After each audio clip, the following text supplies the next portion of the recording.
ang regalo ni Kuya. Parang same lang naman yung laman ng mga boxes namin kasi it's not personalized. There was no name. What do you think is inside, Rain? Hindi ko pa ma-worry, Kuya, what's inside kasi magaan siya, Kuya, pero it's so loud, like when I do like that.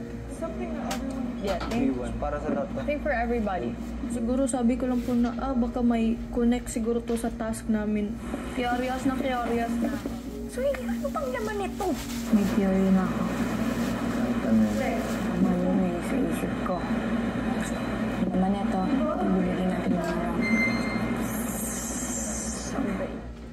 Ilang saglit pa ay pinalabas ni Kuya sa garden ang housemates para sa isang mahalagang anunsyo. Isa-isa ko kayong kinausap at inalam kung sino ang mas karapat-dapat na maging breadwinner sa inyong ano. Ngayon, oras na para ipaalam ang inyong mga naging desisyon at ranking ng harapan.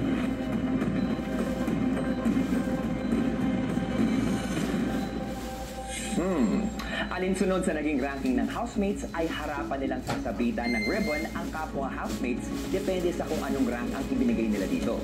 Gold ribbon para sa higher ranks na ranks 1, 2, 3 habang black ribbon naman sa lower ranks na 4, 5, and 6.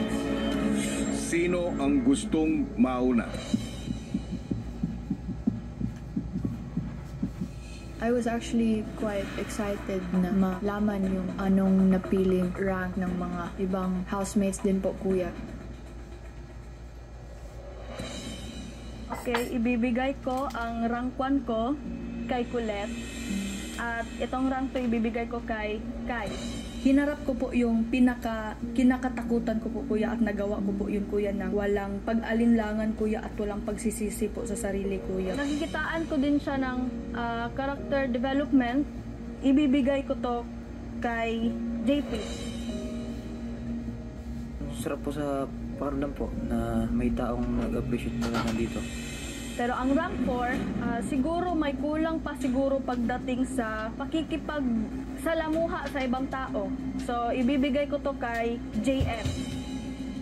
Sa dating mo sa akin, parang nakulangan po ata siya sa akin sa pakikisama.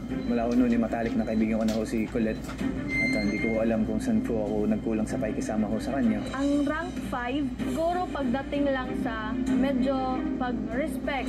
Isip ko po, Kuya, sabihin po yun kung ano pong totoong rason bakit ko po nilagay sila sa ganung rank, Kuya. Kay Fiang ko ibibigay. Tinig ko po yung mga lahat ng sinabi nila sa akin as advice po, Kuya, para mag-improve po, Kuya. So, yung Kuya, rank 6 kay Faye.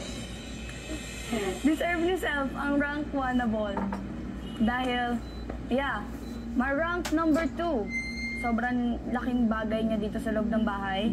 So, I'll give my number 2 to GM. Maaari ko akong maging big winner. Sa pananaw po nila, nakagaan ho sa loob. At masarap po sa pakiramdam ko na malaman ho yun. Rank number 3. Deserve niya to. Jepoy. Okay, so lahat ng sasabihin ko, don't take it too personally. Just take it na advice. My rank number 4 is, nakukulangan ako sa kanya kasi she's very short-tempered. So, I'll give my number 4 to Colette. At inaamin ko naman po yun na totoo po, talaga, Kuya, inaamin ko po na lalong-lalo po na isa po din ako sa mga malalaking bunganga dito sa loob ng bahay niyo po, Kuya. I'll give my rank 5 to Rain. Rank number 6. You know what? I love you. Dun lang ako nakukulangan every time na may task. So yeah, Kai. Well, for me, mahalaga yun. Talaga, Kuya. Mahalaga na malaman ko anong tingin nila personally with no share of influence from other people. Siguro kaya, sobrang halaga na po magpakatotoo. Lalo na ngayon. Dahil nga, aanim na lang po kami, Kuya. Kukunti na lang po kami, Kuya. Wala na kaming ibang itatago, Kuya. Yan, number 1 sa sarili ko. Si self. Ko self, ha. Ang number 2 ay Kuya Jen. Tinuring ko nga siyang kapatid dito sa loob ng bahay. Kung malungkot ako, lagi siya nandyan para sa akin. Parang ate ko, si Ate Colette. Sa lahat po ng narinig ko, Kuya, tapos nasabi po ni JP yung ganong mga salita, kuya. At na-happy po ako, kuya, kasi po may mga tao pa lang mas na-appreciate po ako at naniniwala po sila sa akin, kuya. Number 4, kay... So itong number 5, ibibigay ko sa taong to, si Rino.